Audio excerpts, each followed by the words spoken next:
Hello, and welcome to our podcast today. We are so glad you took time out of your day to join us for the Michigan Maternal Health MI Mom Podcast. I have an array of guests with me today. My name, let me start off, is Athena McKay. I am the Executive Director of Flint Innovative Solutions. I also have the privilege of being the Community PI for one of the projects for the Michigan State University Miracle Institute, which is the Michigan's Maternal Health Multi-Level Interventions for Racial Equity Center, led by our own Dr. Jennifer Johnson. I have my special guest here and my co-conspirator, Dr. Steve, with us this afternoon. With some of our CAB members will be joining us. Just for a quick reminder for those who are joining us for the first time, um, as I mentioned, Flint Innovative Solutions acts as one of the community PIs for the project, the PC PRAMM, and we're developing a mobile app to reduce the risk associated with maternal morbidity and mortality. You'll learn more about the My Michigan or My Mom, the Michigan Healthy Moms app today, again with Steve and our co-guest. Um, as you know, it takes a village for us to be able to conquer many of the social determinants of health that impact our community. So I will start off with bringing Steve to the stage so he can introduce himself and tell you a little bit about how he became part of this work. Steve, Hi, Athena. How are you? doing well. So, Good. would you like to share a little bit about your professional background and maybe why it's so important for us to be here tonight sharing with community? Absolutely. As Athena said, professor in the Charles Stewart Mott Department of Public Health with Michigan State University, which is here in Flint. I am a clinical psychologist by training. So that means all of my training was focused on working really closely and in depth with individuals to try to help them with mental health and other related struggles. I've gotten away from that a bit. I'll tell a little bit of that story in a moment. Um, my interests, essentially for my whole career in research, and that is what I do. I don't teach, I don't practice anymore. I used to see people in therapy, primarily children and adolescents and their parents. Um, I do research full time. And all along, my research interests have been focused on parenting and especially pregnant and postpartum moms. I've found that just a fascinating area in which to work. I've found it an exciting area in which to work because of the possibility of promoting maternal health as well as the child's health. And I'm especially interested in healthier birth outcomes. If we can achieve that, not only are we giving that child a better start to life, but that means we've also made that mom a lot healthier. So it's an exciting place to work. I've been doing it for a very long time. Um, and I started off, I think, in the way typical clinical psychologists might start off, thinking from the perspective of an individual person. So when I would think about programs that might help the significant problems that we have in this country with maternal health, and they are significant, by the way, I can't emphasize that enough. Um, in this country, we are roughly 55th compared to all other countries in the world in terms of maternal mortality. It's 55th. Russia is better than us. Okay. We're not doing well. And it gets worse from there because the rates of maternal mortality and infant mortality and preterm birth and other outcomes like that we would like to avoid are twice as high among the black population than they are among white folks. And that's unacceptable. They're also very high in rural populations. That's also an issue that we'd like to be able to address with this. So, most of the time, when people think about this problem, they think about the individual that might be in front of them and how they can help that individual. And that's a great place to start. Programs that start from there do a lot of really good things. But there's also another way to come at it. You can come at the problem or any other problem by thinking about populations. And that's also a good way. It's not better, but it's also a good way, and it means different things. If you start from the perspective of the individual, you're going to think about what you can do to help that individual as much as possible. And you realize there's a whole host of needs and a whole host of risks and all kinds of really intensive, really exciting, potentially really helpful things that you can do. Great place to start. But what we find out when doing projects like that is that we're only ever able to help a small proportion of the entire population of people that could use that help. And that's true for a lot of reasons. It's true because that sort of an approach is really expensive and really hard to do. And there just never is enough resources, enough money, enough people, enough energy to provide a really, really high level of service to all people, to all pregnancies, for example. Another problem is that not everybody is ready for that. And this comes as a bit of a shock sometimes, but it's incredibly important to be aware of. Not everybody, not every pregnant person feels ready to participate in a really intensive program with all kinds of things that are involved with that. This could be for lots of reasons. They could be embarrassed. They could just be feeling overwhelmed and like they don't need one more thing to do. They might feel like they can handle it on their own. Really wrong. One thing that we've learned in a lot of research is that people are capable of doing a lot more change on their own than we used to think once they feel completely ready to do that. So for all those reasons, I've been interested in taking a population approach. And if you're going to do that, if you're going to say, okay, what can I do that could potentially help everybody, all pregnancies, you have to make some different sorts of decisions. You have to think about their willingness and their readiness. You have to think about whether they might feel embarrassed about talking about some of these things. You have to think about the extent to which they might feel like they want to do things on their own, if they have the capacity to do that. And so what you end up doing is something that looks a lot more like a public health campaign than like an intensive psychological intervention or something, like I used to, like I was trained to do.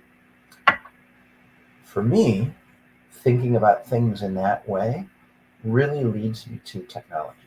I think technology is an incredibly exciting way to reach out, find people, offer them help at a level at which they're ready to take advantage of it, at whatever that level is.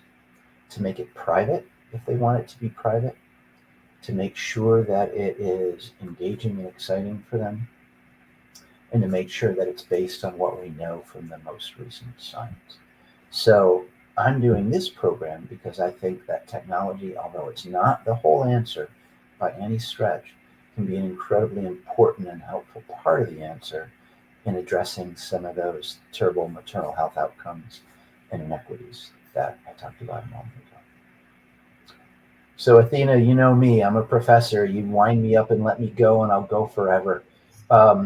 I could do that, but you might have a particular direction. So I thought I'll take a breath and check in with you. Thank you so much, Steve. That was very informative. I actually got to know you a little bit more just from that conversation.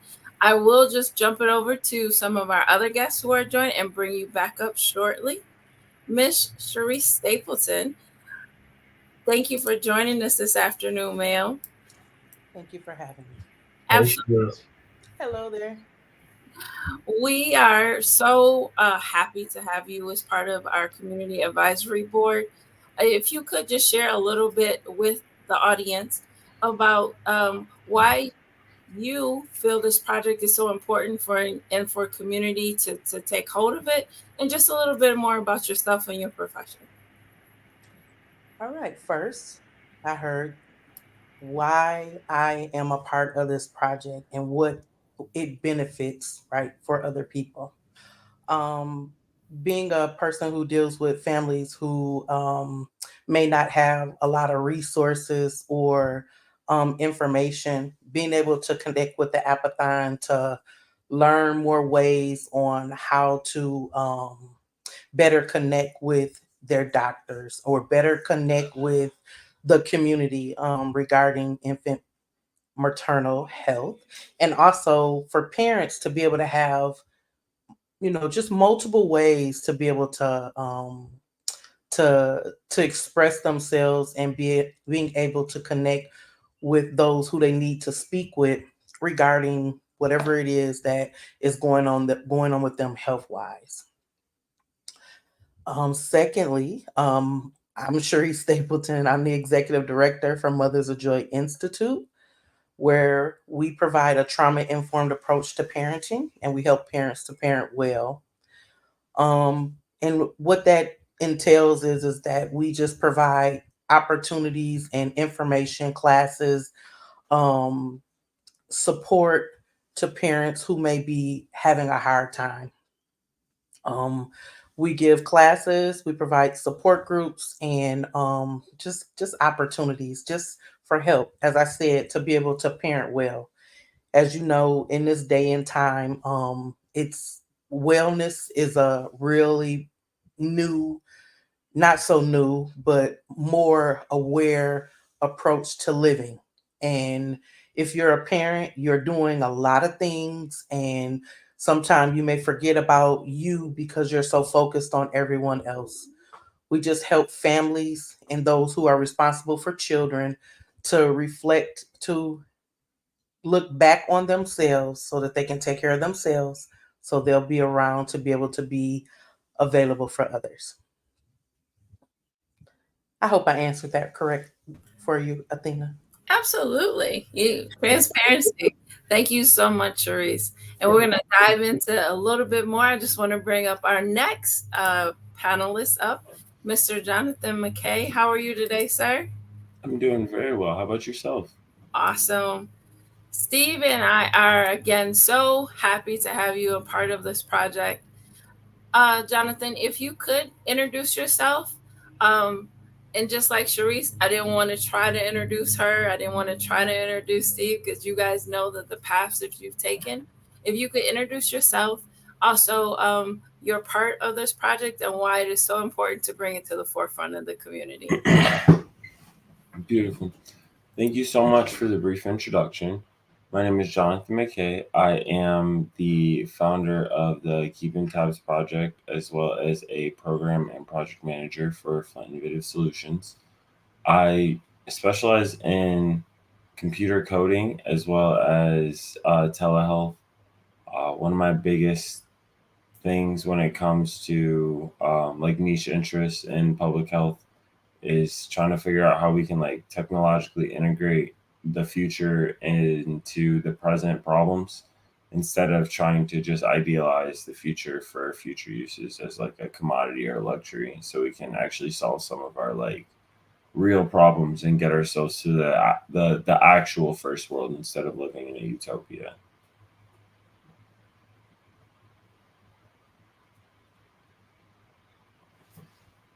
Thank you so much, Mr. McKay. I am going to bring everyone on board. I got ahead of myself. I do want to share with you all, which you all know since you're here. This is our panelists today. We are looking forward to a robust conversation. Steve and I, as the co PIs, and then Sherese and Jonathan, both acting as community advisory members on this project. So we're going to dive right into My Mom Appathon, which is coming up very shortly. Oh, I love it. I love it. It's so exciting. Steve, would you like to? Let me show this too. So again, our Appathon, the information session for our Appathon is coming up next Tuesday. That's less than 7 days away, guys. So again, you can feel the energy in this room for us who've been boots on the grounds planning this event to bring this information to you and community. We're hoping to help improve pregnancy health And you are part of that village. We need you at the table to help plan and create this intervention. Again, it's this coming Tuesday at 5:30 at the MSU building. And let me stop sharing.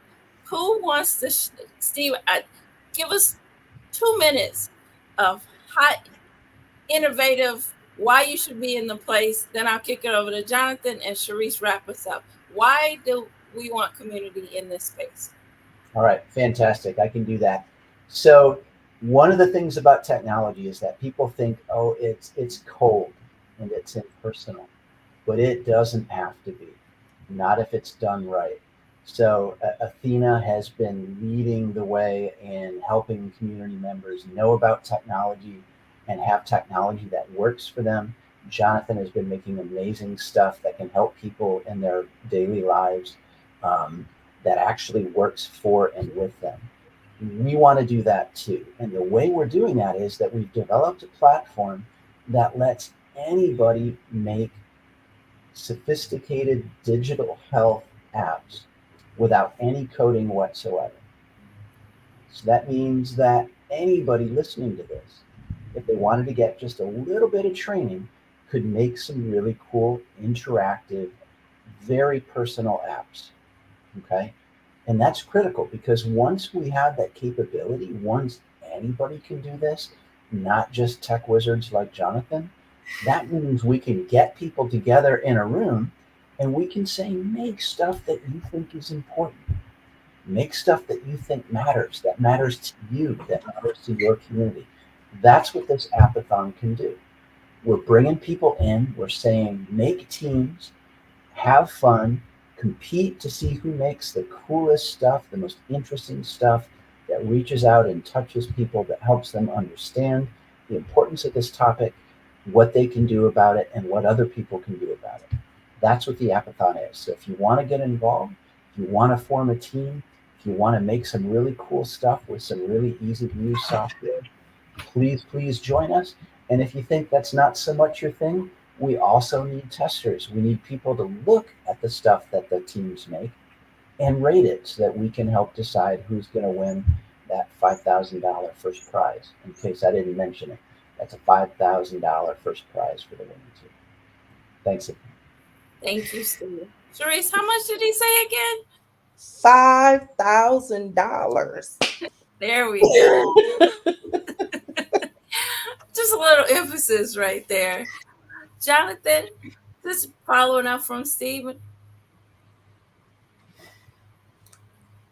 There's so many reasons why people need to be in this room, but to start, I'm going to say access. One big thing is everyone in the Genesee County area especially is in need of a sense of updating when it comes to public health policy, as well as what type of resources are available to them.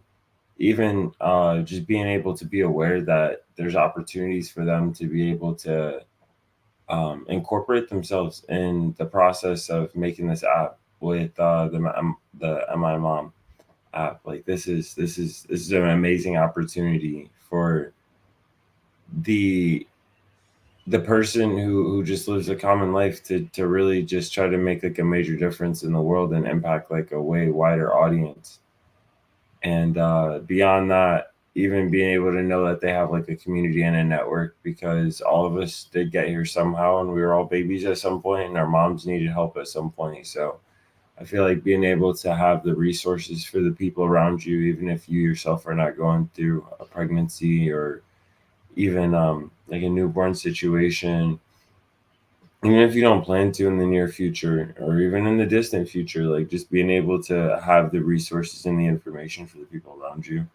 That's like one of the most useful things you can do as a community, especially when it comes to like community building and just making sure that we have not just major industrial hubs of information. We also have like small pockets of information inside of people's neighborhoods, their cul-de-sacs, their subdivisions. You know who the public health specialist is, or at least the person who's interested with the credible information, because they were participating and they got the chance to have this Like it's almost like a para-academic activity, you know. So I'm really excited for people to get that chance, as well as team building. This is like one big thing that I've been noticing when I'm down on the ground. I'm like getting everyone to sign up with their teams and trying to explain to them how or why it would be a good idea for them and their friends. Um, there's like a lot of people who they like really know that they love their friends, but they just can't find anything like conducive or useful or enriching for the two of them to do. So they just spend a lot of time just having like mutual entertainment spaces or casual common spaces. They can just talk and catch up and stuff. But I feel like people who know that they have that cohesive bond, being able to have an enriching experience where they can actually go in with their friend, and it's more than just the friend that they see and they talk to. It's a friend that they actually like make a difference in the world with. That helps when it goes to like crusading for missions, for good and commonwealth. You know, so I appreciate the opportunity again. Thank you so much. Thank you, Mr. McKay. Miss Stapleton, Mothers of Joy University. Talk to me, sister. Why do folks need to be in the place? Just thinking about I mean, I love what Jonathan just said, you know, the whole connection with people, right? Those that you care about and those that you live in community with. What more to be able to come together and create a app that you as a community member can say, I had a hand in this. And then with the university being such a, you know, a spearhead pertaining to all of this too, right? That collaboration of community, and like, because you know, so many people think the university is just, you know, for school and for that, but this shows that they are about community also, and that they want to connect and show how community can be a part and to grow in a different way. Being a mom who didn't have anything like this available to her, it this would just be amazing. I mean, to be able to say, hey, you know, I was a hand in putting something together to help benefit our up and coming moms. You know, that's amazing. You know, and with Flint, you know, we have so many deficits. This is a positive, and I just look at that as being something worthwhile and worth being a part of. And I mean, what else to say? I mean, there is a $5,000 incentive. I mean, who wouldn't come and be a part of that? I mean, I'm just saying, I think you would be, you know. But that's just me. No, right, Jonathan, that's just me. But you know, what more? I mean, Thank you. Thank you. Exactly. To put it frankly, it's a win-win opportunity for everyone involved, especially our community. yeah. As all of our panelists have mentioned, we're in Flint. We have had impact upon rebounding from another impact, but we and I'm going to say the word, and it I know. might cringe, but we are resilient. We are actually resilient. We And are. that comes through us accepting our individuality, our diversity, but also our commonality. We want babies to be healthy. We want moms to live in healthy environments. And it takes a whole village. It takes their support person, that dad to be part of the conversation, helping nourish that environment. It takes researchers like Steve. It takes professionals and pharmacists and physicians. It takes all of us to be part of this conversation, to build interventions. And Steve, like this intervention, like if I was gonna share the photo I shared last time. Let me do that really quick, just so y'all to get a little nugget. Excuse me. I was just before and after picture here, guys. I'm gonna embarrass. I still get the opportunity to embarrass this guy. I don't think he can be embarrassed. So, for most of you who know, or some of you who don't, I shared this last and during our last podcast last week. But I want to show you now a kind of a before and after, right? This guy over here. Oh, I know. Oh, I love it. So I get to embarrass my son, John. Oh, I love it. I'll stop now. I mean, that's No, priceless. it's gold. That was gold. That was gold. That is That was priceless. gold. As Sherese mentioned, I was a geek, I was a techie, but I still didn't have access to these resources, especially now this great tool that Steve has, where even folks that aren't geeky like me and Jonathan, I don't know where he gets it from, can make these apps. Steve, tell us a little bit about SciAS.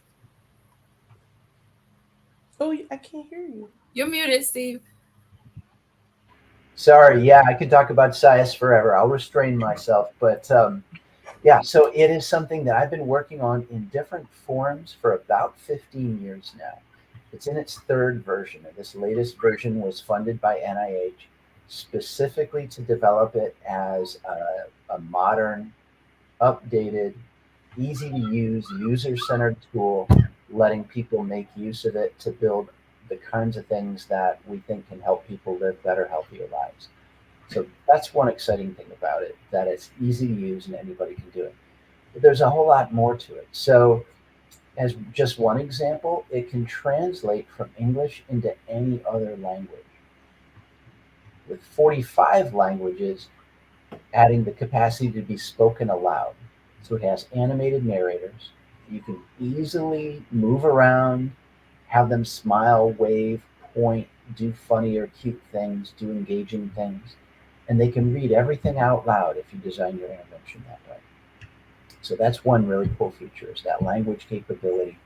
But more than that, because we have those interactive narrators, we have the capacity to be much more human than most technology can be. Because our brains play tricks on us, and there's been a lot of really interesting research in the human-computer interaction field that shows how much when something moves and talks to us, we think it's alive and we feel like we're interacting with something real. So one quick example, somebody did a study where they compared computer that just gave feedback to somebody and a computer that gave feedback to somebody and then gave them endless empty praise while doing it. Which computer do you think they liked better? The computer that provided them with that praise. We respond to them as if they're alive, and that narrator really enhances it. And SciAS has an additional capability that really helps with this. It can remember prior responses, and it can design what it says based on those things. So, for example, the character can say, Mr. McKay, thanks so much for telling me about what's been going on right now. I understand that you're struggling with this and this, and that you'd like it to be different, but there's a part of you that just doesn't feel like you have the time or the energy to make that change right now. Okay? It's a very personal kind of thing. So even though it's technology, it can be respectful, it can be empathic in a way, it can be lifelike, it can be engaging, and all of that is at the hands of the person who's using SciAS to create some content to help another person. We can do much more than that too. We can do text messages afterwards, and those text messages can be personalized based on the answers that you gave earlier.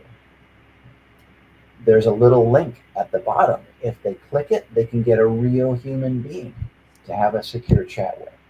So if at any point they feel ready to take a next step up, remember I talked about how some people really just aren't ready to engage in services right now, and other people are more ready.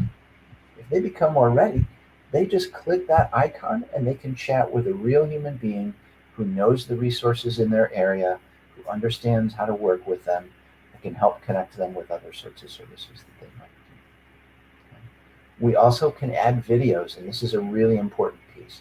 So Mr. McKay was a participant in past Appathons and did amazing stuff where they integrated a video into the intervention. So it's not just a person looking at words on the screen, or hearing those words being read out loud. It's also somebody who gets to watch an interesting video. And that's a really engaging way to provide important information for people. So I could keep going, but that's just some of the things that you can do when you're building with this tool. So anybody out there who thinks that they might be interested in being part of a team and trying to design something to help promote better maternal health during pregnancy, those are some of the tools that you have to work with, right? You can be interactive, you can give information, you can do images and videos, you can be fun, engaging, respectful. You can send text messages. You can do all kinds of things with this tool. Anything that you think is going to help a new mom in the Flint area. Steve, that is a perfect lead in. I actually have Jonathan Q to share about what the experience of an Appathon. Thank you so much. Jonathan, could you share your experience? And this is actually on some of our marketing material. What is an Appathon? And go ahead, take it away, Jonathan. So Appathon, it pretty much gives people from any community, any demographic, the chance to be a part of an organization's coding structure where they're taking the time to be able to kind of give you a set of parameters. And then from those parameters, you come up with your own brainstorming, you work with your teams. And then from there, you pitch your idea. And based off of how your idea ranks in the prompts, that dictates entirely how you place with the rankings. So there will be a few scoring sections, and then based off of how you align with those scoring prompts, that is what gives you your overall score. And from there, we'll go ahead and grade it out, and that dictates who wins the $5,000 cash prize to split between their team. My experience with the Appathon was a lot of fun.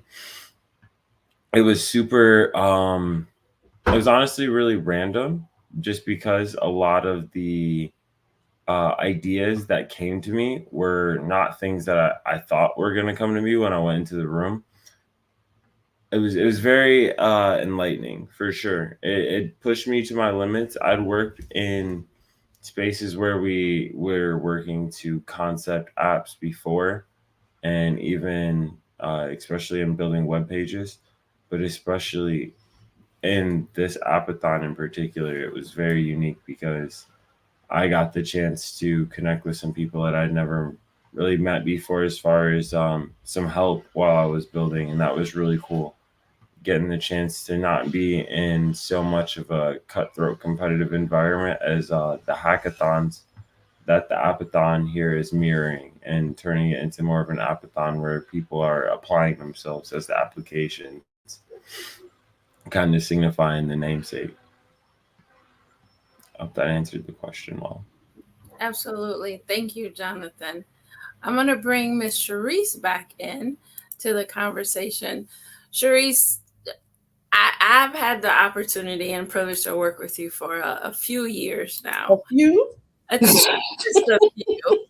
And I know you know how to get folks in the room.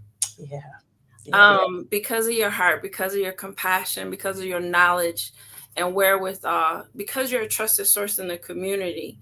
Can you just walk us through, again, just how important this is? We already talked about the $5,000 prize, but we know, one of my colleagues said today, we're not in public health for the money. We're in it for the impact. So could you just walk us through, and then I have the slide up to you if that would be helpful as well. Well, once again, the opportunity is before you, right? To be a part of something literally that will be a part of history, to bring something to our community that will give the wherewithal, the information, and also you get to be a part of a team, or either you create your own team and you work together to build something that helps the next generation. And Athena said it perfectly.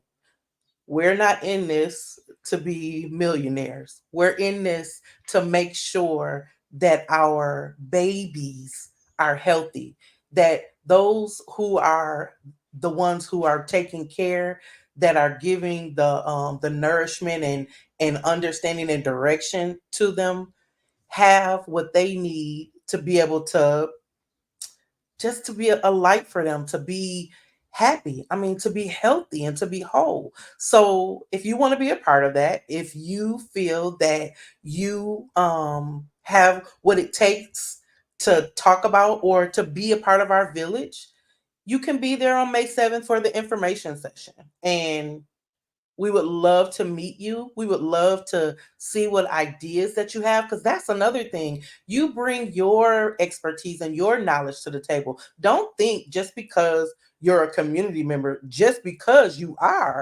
bring your expertise and what you may have been a part of or maybe even dealt with, to so that we can have something to put towards this app and to be able to give back to our community. So come and have fun with us. Come and learn something, and come and even maybe win $5,000. I'm just saying. Just saying. I'm just saying. So, Sherese, I'm going to give us a little space as moms. Yeah. Moms. Yeah, like right here. I know. We got adults now, though. It's a different level of mom, too. There's levels to mom. And I want to, we'll just piggyback off of each other, have a little conversation here. As moms, me even as a grandmother, coming into this space and extending that knowledge to moms and my niece and my great nieces and whatnot.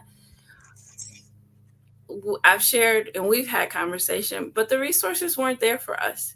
And the resources that we availed ourselves to, I'll just say for me, and I shared this in the last podcast, I had to go search for it. It wasn't just handed to me. It wasn't. Well, there was a book called What to Expect When You're Expecting. I'm just going to say that out loud. It was my Bible book to mommy, though. I had it. I did not. I was an early childhood educator, so they gave us some stuff. So, yeah. So when is that introduced?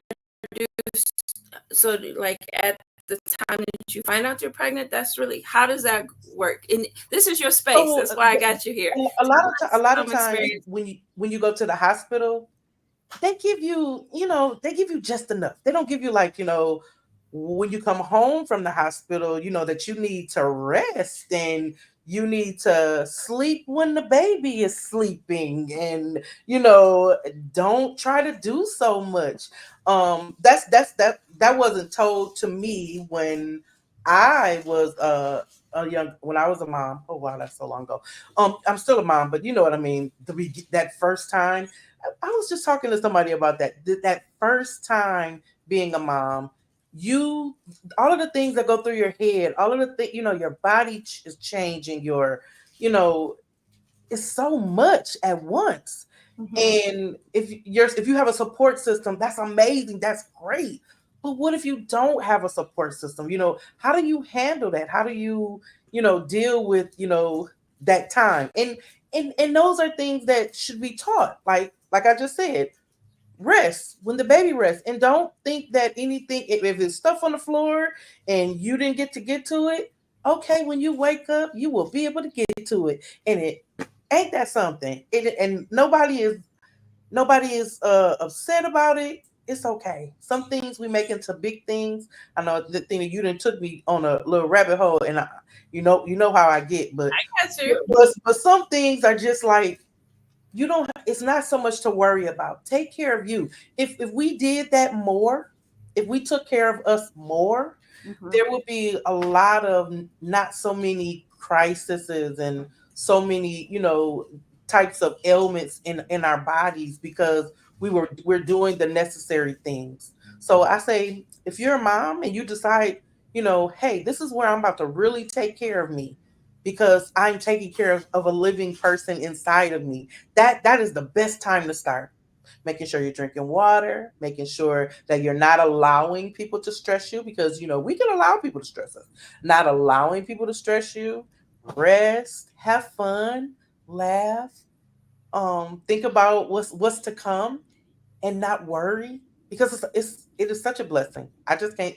I'll say that in such a way because life in itself is such a blessing. I get excited about this because babies are the beginning of something new, something that's never happened before, and this opportunity comes. So all moms, remember, you have the privilege and the honor and the opportunity to be a mom. That is a blessing. Absolutely. And Sherese, that this again, the intervention that we're creating, the Appathon, is one piece of this bigger project. Mm-hmm. And so, as Sherese mentioned, some key points: rest, sleep, take care of yourself. These are things that me, even as I was finishing up my master's degree, I believe, when I was pregnant with Jonathan. So I'm super stressed trying to get my thesis together. I was working full time as a teacher and all of these things. So just that quick note to say, okay, having a text to say whatever it is specialized to my situation. Mm-hmm. And I did have my mom is amazing, was amazing, rest in power. Mm-hmm. But some things were just what is.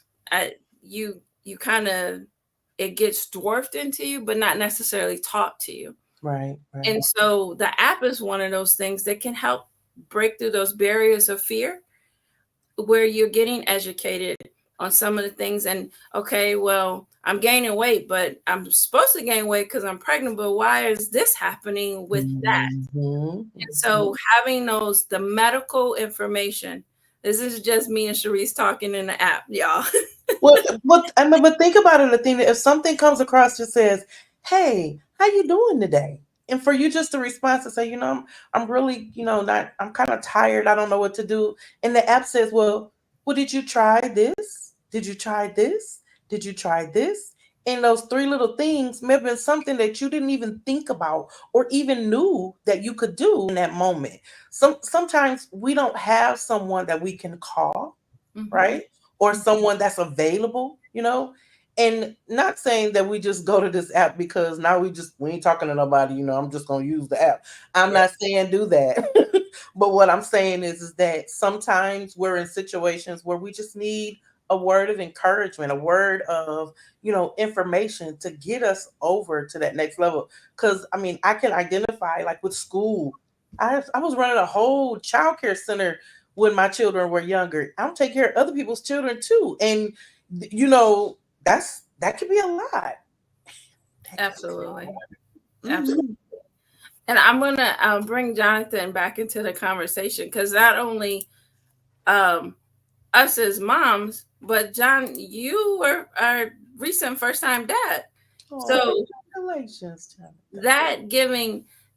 Imagine if you had a tool to say, well, if she's feeling this way, these are some of the things that you can check for, or you can be an advocate for your mom and child with the physician. Imagine, share with us how that would have benefited your experience. Oh, you're muted, sir.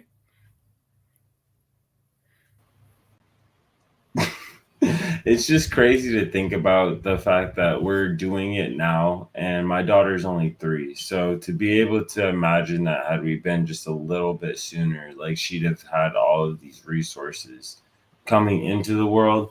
I like the fact that she has them now that she's, still young. She still has time to, live pretty much a very full life without ever knowing anything different. But knowing that this is a resource that is so new and emerging is really exciting, because there's just so many nights where it's not only with the baby that you're up all night wondering what's going on. There's a lot of times where there's just a lot of hormones changing places and levels, and a lot of young men, when they're going to really start their families for the first time, they might not necessarily understand the full swing of the feminine part of hormone balance. That's one thing that I mean, even as men, like we're not really taught that much. We're taught how pretty much everything else in the world works besides ourselves. So to have to worry about a person like more than yourself, and you don't really know yourself, is a really interesting concept. That I think that offering the resources instead of just making people figure it out for themselves. I feel like for centuries now we've been trying to do this parental thing is uh, oral tradition, or even like a text thing, and there's no real like textbooks of parenthood. So I think that having something that's a little bit more modern, something that's a little bit more interactive, updating especially, and something that's spectrum, so that way we can go through and view the different perspectives of everyone's parental strategies, positions, where you are in your duration of your pregnancy, where you are in the duration of the child's life and development. Because even um, understanding that like every 6 month old isn't the same like 6 month old. A 6 month old baby isn't just a 6 month old baby. Being able to understand things like um, genealogy, is it like even like behavioral like patterns, like different ethnic groups have different patterns when they're babies. You have to teach certain mannerisms and behaviors. So I think that being understood, especially when we're going into a new world where it's not just integrated with technology, we're a lot more racially integrated. Understanding those cultural norms and cultural differences with something more integrated, I think that'll be really, really beneficial and vital for the future. I'm really looking forward to see how far this goes. Thank you. Thank you, Jonathan, for your transparency. Sherese, I saw you jumping because this sister right here has some resources. She Yeah. already told me there's a book that I could have read, and Sherese. Well, so Jonathan, just as you were saying, um, this is just a shameless plug. But on May 11th, I've written a parenting book called Positive Parenting for Trauma Informed Parents and families, and it's geared towards information on child development. It has some PACES information in there, some ACEs information in there, and when I tell you I'm hearing what you say, I can identify, I understand, because I work with a lot of young parents who literally are like, Sharice, I just don't know. And it's okay not to know. When you ask for help and it is out there for you, I'm telling you, I'm one of the ones. If you need to know anything, I mean, and your mom is very very, very, on point about things too. This is just my vein. I just say that when you think about the development of a child and how they respond to different things, because Jonathan, you wouldn't expect your 3-year-old to just go into a room and make up a bed, would you? Just here, take this cover, baby, go make up a bed. You wouldn't expect that. No, you Now, gotta teach them. would you expect an 8-year-old to do it? Yes. Okay. On the level that you do it. No. Okay. See, you're right. You're just where I need you to be, because some parents say, go make up a bed. And when it's not done the way that their brain sees it to be done, it's not done right. But if you haven't taken the steps by the time that child is 3, showing them how to put the blankets on, how to put the pillow in the pillowcase, there is no way that that child is going to be able to know how to make that bed.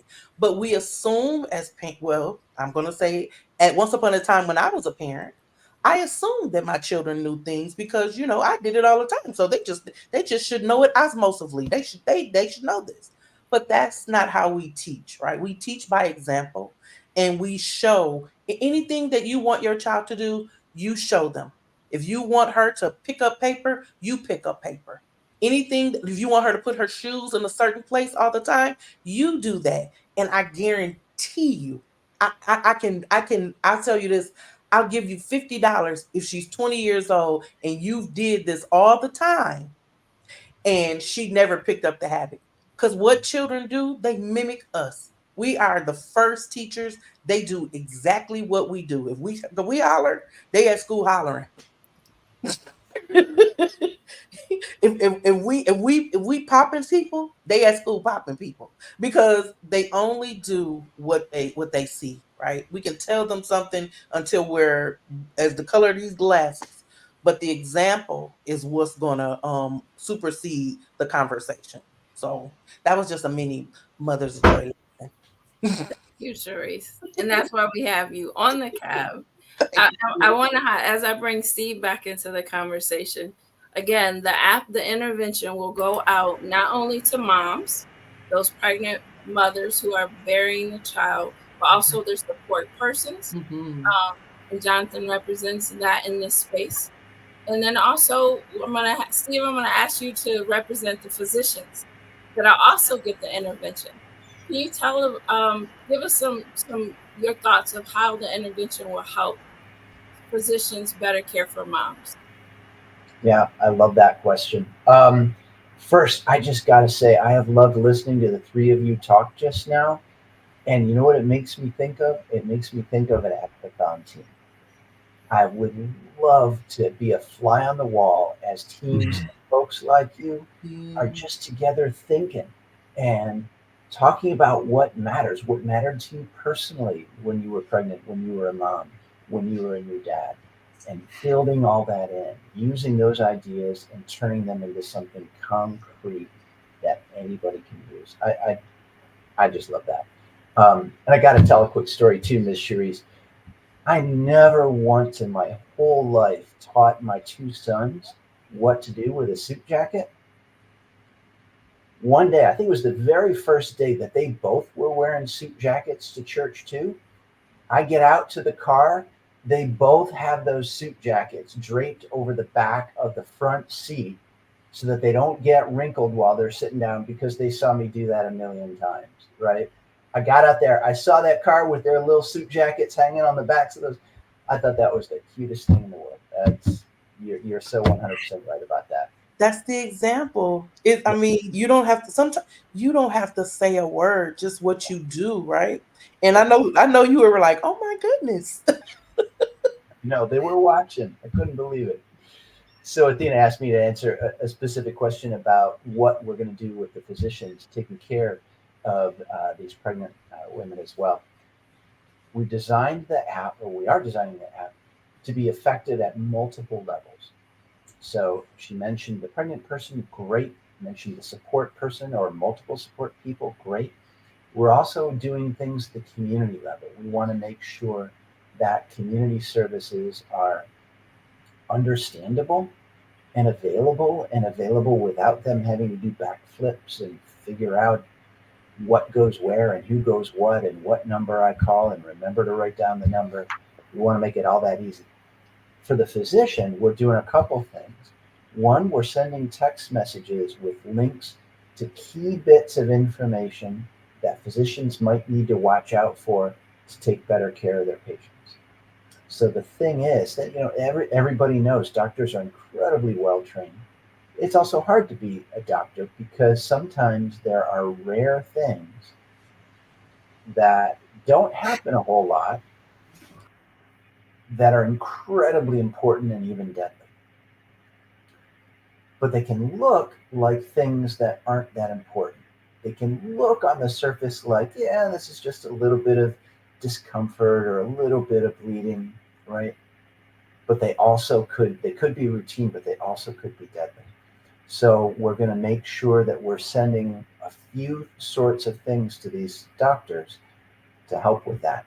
One, we're going to show testimonials, women talking about when they were pregnant, how they didn't feel listened to, and how it turned out to be something really important that the doctor assumed might have been routine.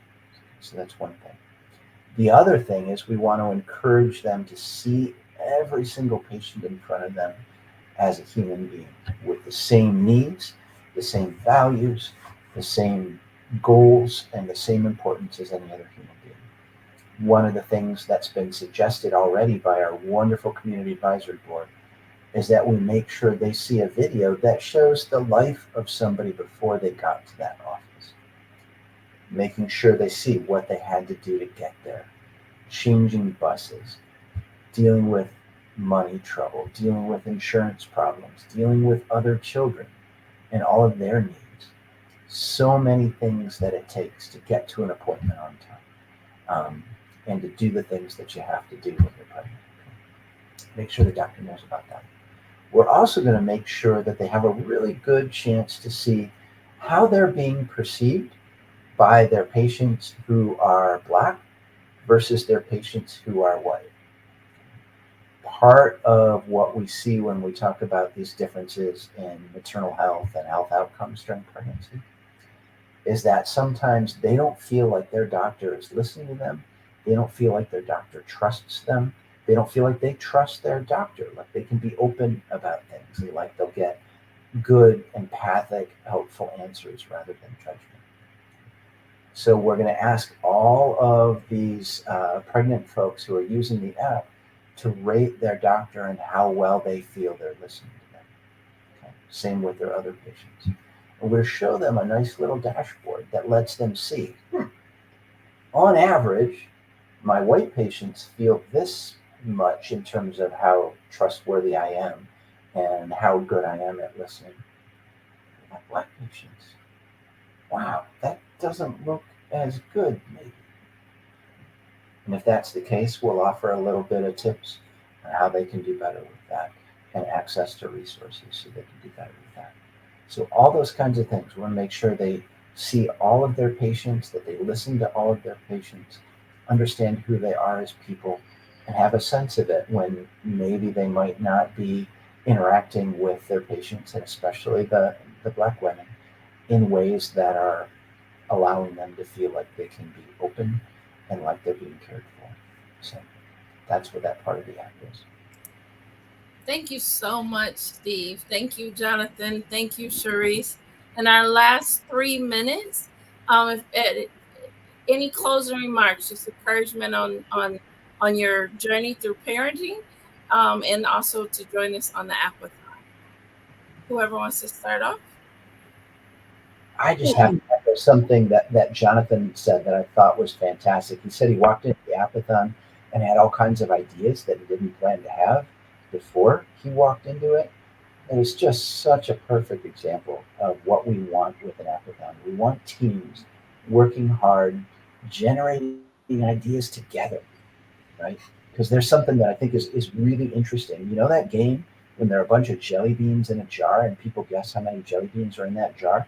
You get 100 people and have them guess how many jelly beans in that jar. Okay. You know what number is going to be the closest to the actual number of jelly beans in there? The average of everybody's guess is going to win every time versus any individual guess. When you get people together, they work together, they think together, they come up with better stuff than any individual could have. Join our Appathon and make some magic. Thank you so much. I look forward to seeing as many of you as I can there. And I thank you, the panel, for hosting me.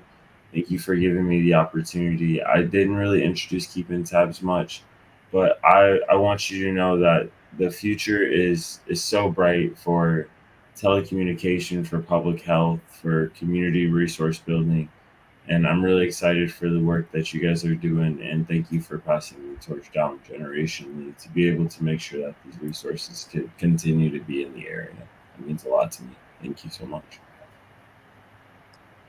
Well, opportunities are always amazing. And Jonathan, I want to tell you, you know how they say things come back around? You have sideburns like my dad did when he was probably your age. So I think that's just so awesome. I really wanted to share that with you because I was, it's some things, I know this is way off topic, but that has a lot to do with just how the world goes, right? And just like with parenting, nothing new is under the sun. things have happened, but the whole thing is that it's hard work, right? Parenting is not hard work, it's hard work. And it's all about how you feel about those who you've been entrusted with and how you view that process. And being a part of the Appathon is going to be able to give you an opportunity to be a part of hard work that is going to help our clinicians and help the parents that are involved and also the community. So, and once again, there's that $5,000 that, can help you in probably some kind of way. So I just don't understand why you wouldn't be there. So the information session is on the 7th, and they're going to put that information up on the screen again. And you are more than welcome to use the QR code to, I'm sure, to register or connect with Athena to get more information. There we go, www.pc-pramm.org. And we just look forward to seeing you all and learning who's in our community and who wants to be a part of this amazing village. Thank you for the opportunity again, Athena. Thank you, everyone. Steve, Jonathan, Sherese, for taking time out of your evening to being part of this collaborative. Again, as Sherese mentioned, we'll be looking for you, mom, dad, support person, next Tuesday, May 7th, 5:30. Looking for you. Join us. Bring your ideas. As Steve said, this is what a team could look like. The diversity of experiences, diversity of culture. We together as a village can build a better tomorrow. Thank you so much, everyone. We look forward to seeing you on Tuesday. Get your team together and join us next week. Take care.